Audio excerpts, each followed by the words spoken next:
In my last lecture, we talked about the difference between state and federal court. Now, I want to talk about whether a case belongs in state or federal court. This is what we call jurisdiction. So we're going to look at how cases get in, particularly into federal court. There are typically two ways that a case gets into federal court. The first is federal question jurisdiction. So if there's a federal law that the case is about, then it has original jurisdiction and belongs appropriately in the federal courts. They can deal with that question. They are the ones who get to arbitrate and judge federal law, not state courts that have their own state law. So federal question jurisdiction is our first way in. The second way in is diversity jurisdiction. Diversity jurisdiction has two prongs. First, you have to have a case in controversy greater than $75,000. So what they're arguing about, what the lawsuit is over, must be valued at more than $75,000.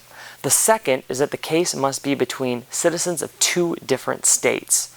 This is easy to understand when we have one individual suing another individual. We just ask them to pull out their state driver's license, see where they're registered to vote and where their citizenship is, and and with that we determine what state they're a citizen of. So if I'm from Minnesota and I'm suing someone in California, we have pretty clear diversity in that we're both citizens of two different states. Now, this is a little more complex when we're talking about corporations, because where are corporations citizens? Right? We can't ask them to pull out their state driver's license.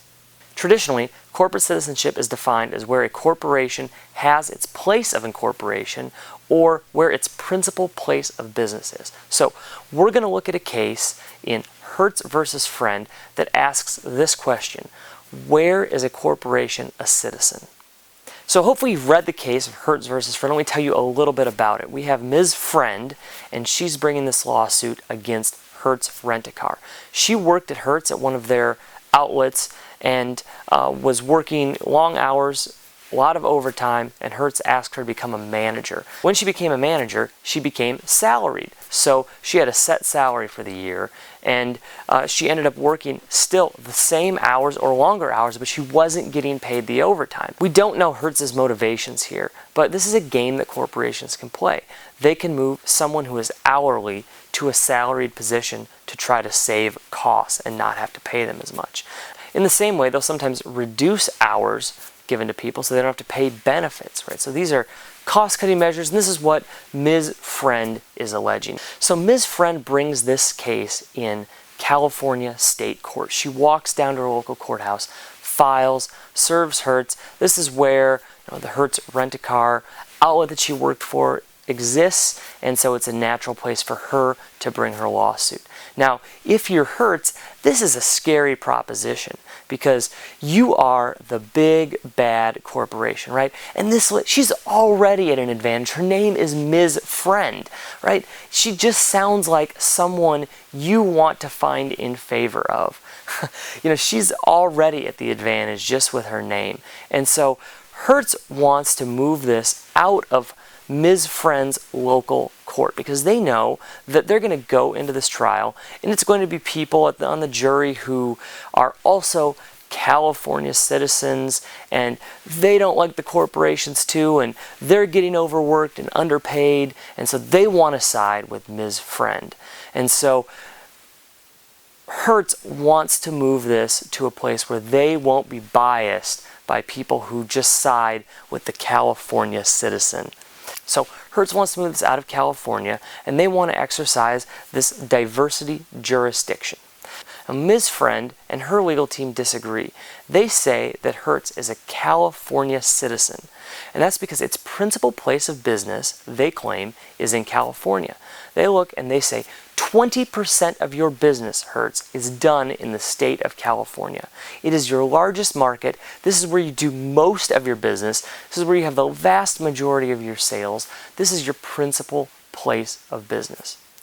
Hertz responds, hey, no way. This isn't where we exist. Our headquarters is in New Jersey. That's our principal place of business. We simply have 20% of our business in California because it's the largest economy in the United States.